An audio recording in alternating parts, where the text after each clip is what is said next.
ये story share की है गौरव ने, जो उत्तर प्रदेश सोनपुर से है, अपने दोस्त रवि के ऊपर। इस स्टोरी में मैं रवि बनकर आपको सारा वाक्य समझाता हूँ। एक दिन शाम के टाइम रोज की तरह मैं बैट बॉल खेल कर घर आता हूँ और आते ही मेरे दादाजी बोलते हैं, मेरा फोन खेत पर रह गया है, तू जाके ले आ। तो मैं जल्दी से भागकर अपने दोस्त के पास जाता हूँ कि उसको अपने साथ लेकर चलूंगा, लेकिन मेरा दोस्त घर से बाहर था, तो इसलिए मैं अकेला ही वहाँ के लिए निकल पड़ता हूँ। और जब मैं पहुँचने वाला होता हूँ तो मैं देखता हूँ एक खेत में किसी ने थोड़ी सी जगह में आग लगा रखी थी और 5 से 6 आदमी उसके चारों तरफ खड़े थे, लेकिन मैं उस पर ध्यान नहीं देता और अपने खेत की ओर चलता रहता हूँ। खेत में पहुँचने पर मैं जल्दी से फ़ोन ढूंढता हूँ जहाँ दादाजी ने मेरे को बताया था, और कुछ ही देर में मुझे फ़ोन मिल जाता है। अब अंधेरा तो बहुत हो गया था।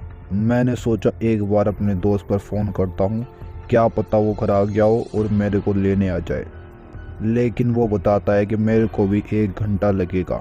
फिर मेरे दिमाग में बात आती है कि जैसे आया था वैसे ही चला जाता हूँ, और फिर मैं उसी रास्ते पर चलने लगता हूँ। लेकिन कुछ देर चलने के बाद मैं देखता हूँ जहाँ पर आदमी आग लगा खड़े थे, अभी भी वहीं पर वे खड़े हैं। आमतौर पर कोई इतनी देर तक खेत में नहीं रुकता और ना ही आग लगाता है, क्योंकि दूसरे खेत में आग फैल न जाए इसलिए। ये मंजर देखकर भाई मैं बहुत डर जाता हूँ और जल्दी जल्दी से चलने लगता हूँ। तभी मुझे पीछे से एक आवाज़ सुनाई देती है, कहाँ जा रहा है।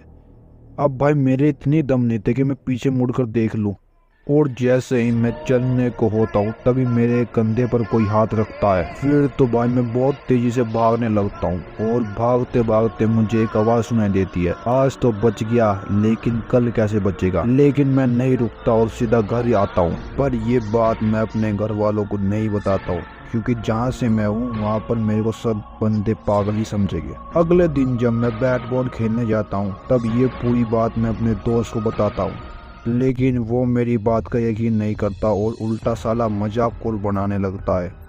लेकिन उसको क्या पता था जो उस वक्त मेरे पर बीत रही थी। फिर उसी दिन शाम के वक्त मेरे घर वाले बोलते हैं, भाई खेत पर जाकर ट्यूबवेल बंद करिया।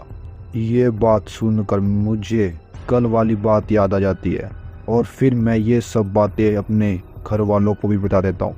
लेकिन वे सोच रहे थे कि ये तो बहाने बना रहा है और मुझे ज़बरदस्ती भेज देते हैं। अब मैं तो डरा हुआ था। मैं सोचता हूँ कि गौरव को लेके चलता हूँ, जो होगा दोनों के साथ होगा, और मैं उसे घर चल देता हूँ।